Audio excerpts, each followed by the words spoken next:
Hi అండి, అందరికీ నమస్కారం. మీరు ఎంతగానో ఆదరిస్తున్న ఫుడ్ ఛానల్ ఫ్యామిలీ వంటకు స్వాగతం.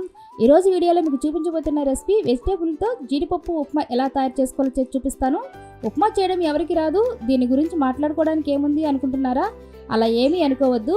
అసలు ఉప్మా తినని వారు కూడా తినాలి అంటే మనం కమ్మగా, రుచిగా, టేస్టీగా చేసి పెట్టాలి. వెజిటేబుల్ వేసి నేతితో జీడిపప్పు వేసి చేస్తే అసలు వదిలిపెట్టరంటే నమ్మండి. నేను చేసే ఈ పద్ధతిలో మీరు చేసి చూడండి, టేస్ట్ అదిరిపోతుంది. ఎందుకంటే అన్నీ వేసి చేసాం కాబట్టి చాలా బాగుంటుంది. ఇంకెందుకు ఆలస్యం, వీడియోలోకి వెళ్లే ముందు నా ఛానల్ సబ్స్క్రైబ్ చేసి బెల్ ఐకాన్ క్లిక్ చేసి వీడియోని చివరి వరకు చూడండి. రండి వీడియోని స్టార్ట్ చేద్దాం.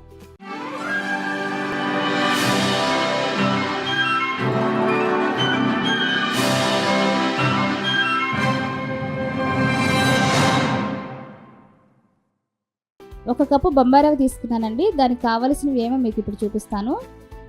కొద్దిగా కరివేపాకు, కొంచెం పచ్చి బఠానీ, ఒక టమోటా, కొంచెం క్యారెట్, బీట్రూట్, కొద్దిగా నెయ్యి, అరకప్పు ఉల్లిపాయ ముక్కలు, పచ్చిమిర్చి, అల్లం, జీడిపప్పు, పల్లీలు, కొత్తిమీర, తాలింపు దినుసులు, సాల్ట్. వీటన్నిటితో ఏ విధంగా ఉప్మా రెడీ చేసుకోవాలో చూపిస్తాను. ఇప్పుడు స్టవ్ వెలిగించుకుని ప్యాన్ పెట్టుకుని అందులోనికి హాఫ్ కప్ నెయ్యి వేసుకోవాలి. నెయ్యి కొంచెం వేడైన తర్వాత పల్లీలు వేయించుకోవాలి. పల్లీలు కొంచెం దోరగా ఫ్రై అయిన తర్వాత మనం జీడిపప్పు వేసుకోవాలి. ముందే వేస్తే మాడిపోతాయి, అందుకని లో ఫ్లేమ్లోనే వేయించుకోవాలి. పల్లీలు కొంచెం వేగిన తర్వాత జీడిపప్పు కూడా వేసి వేయించుకోవాలి.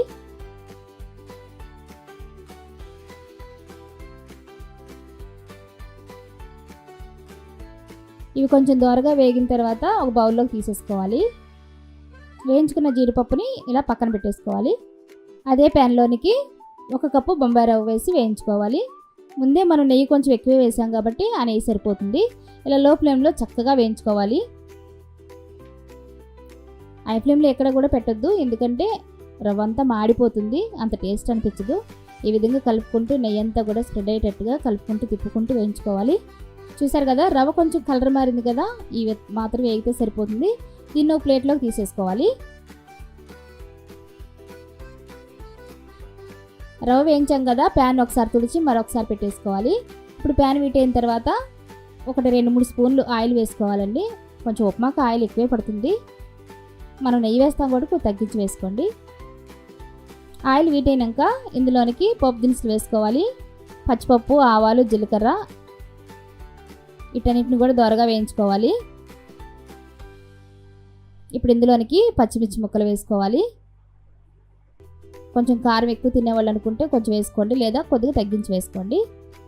వీటిని కూడా దోరగా వేయించుకోవాలి నెమ్మదిగా. ఇందులోనికి ఒక హాఫ్ కప్పు ఉల్లిపాయలు కొద్దిగా పెద్ద సైజులో కట్ చేసుకుని వేసుకోవాలి. మరి చిన్నగా అయితే మాడిపోతాయి, ఈ విధంగా ఉంటే బాగుంటాయండి. ఈ విధంగా ఇవి కూడా కొద్దిగా వేయించుకోవాలి. ఇప్పుడు కొద్దిగా అల్లం వేసుకోవాలి, తురిమిన అల్లం వేసుకోవాలి. అది కూడా కొద్దిగా పచ్చివాసన పోయేదాకా వేయించుకోవాలి. లైట్గా వేగితే సరిపోతుంది. ఇప్పుడు ఇందులోనికి పచ్చి బఠానీ వేసుకోవాలండి. ఉప్మాకి పచ్చి బఠానీ చాలా టేస్ట్ అనిపిస్తుంది. తర్వాత హాఫ్ కప్పు క్యారెట్ ముక్కలు కూడా వేసుకోవాలి.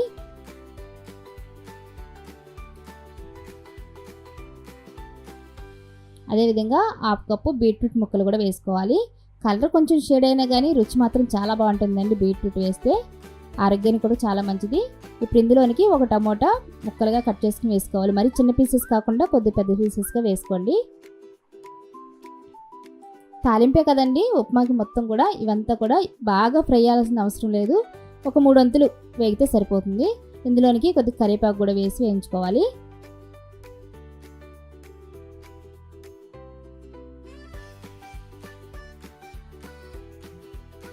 ఇందులోనికి ఇవే కాకుండా మనకి బీన్స్ కానీ లేదా క్యాప్సికమ్ ముక్కలు కూడా వేసుకోవచ్చు. అందుబాటులో ఏమి ఉంటే అవి వేసుకోండి, చాలా టేస్టీగా ఉంటుంది.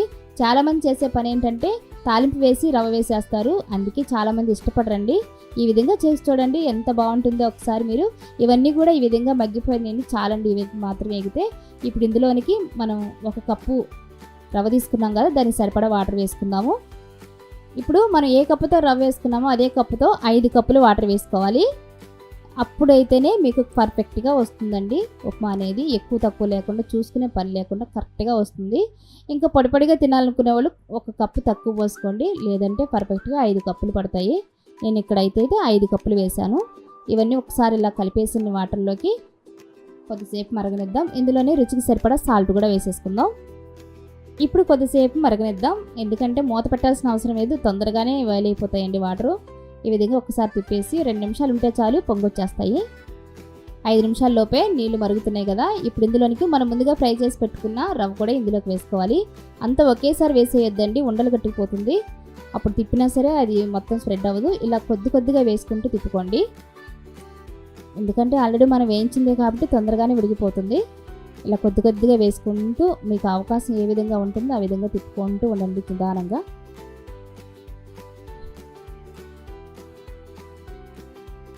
ఉప్మా చేయడం చాలా ఈజీయే కదండి, కానీ వేసే పద్ధతి చేసే పద్ధతే కొంచెం డిఫరెంట్గా ఉండాలండి.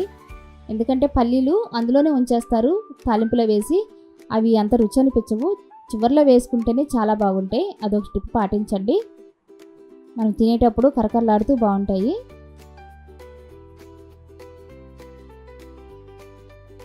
ఈ విధంగా రవ్వ అంతా వేసేసాం కదా. ఇప్పుడు ఒకసారి గట్టిపెట్టి తిప్పేసుకుందాం అండి. చూడండి పర్ఫెక్ట్గా సరిపోతాయి మనం పోసిన వాటర్ అయితే. చూడడానికి చాలా బాగుంది. ఈ విధంగా కంటిన్యూగా కొద్దిగా అడుగు మాడకుండా తిప్పుకుంటూ ఉండండి, దగ్గర పడిపోతుంది ఈజీగానే. ఈ విధంగా దగ్గర పడిపోయిన తర్వాత ఇప్పుడు ఒక 2-3 టీ స్పూన్లు నెయ్యి వేసుకోవాలి.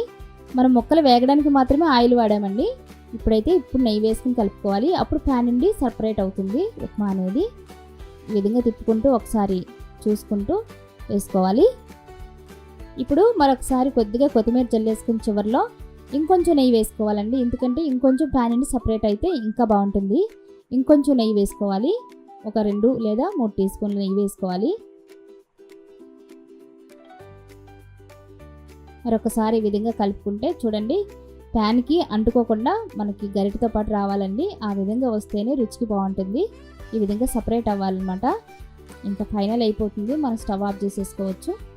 ఈ విధంగా రెడీ అయిపోయిన ఉప్మాని ఓ బౌల్లోకి తీసేసుకుని ముందుగా ఫ్రై చేసి పెట్టుకున్న జీడిపప్పును పల్లీల్ని ఈ విధంగా పైన వేసేసుకోవాలండి. ఎందుకంటే ఇప్పుడు తినేటప్పుడు అవి కరకరలాడుతూ మన పంట కింద పడినప్పుడు చాలా టేస్టీగా అనిపిస్తాయి. అంతేకాదు మనం వేసిన వెజిటేబుల్ కూడా మనం తినేటప్పుడు చాలా బాగుంటాయి. దీన్ని పల్లీల చట్నీతో తినొచ్చు, కారపొడితో తినొచ్చు, చాలా బాగుంటుంది. అంతేనండి, వేడివేడిగా గుమగుమలాడే ఉప్మా రెడీ అయిపోయింది. మీరు ట్రై చేయండి, చాలా అంటే చాలా బాగుంటుంది. ఇంకెందుకు ఆలస్యం, నా వీడియో కనుక నచ్చితే లైక్ చేయండి, షేర్ చేయండి, కామెంట్ చేయండి. నెక్స్ట్ వీడియోలో మళ్ళీ కలుద్దాం. Thank you for watching.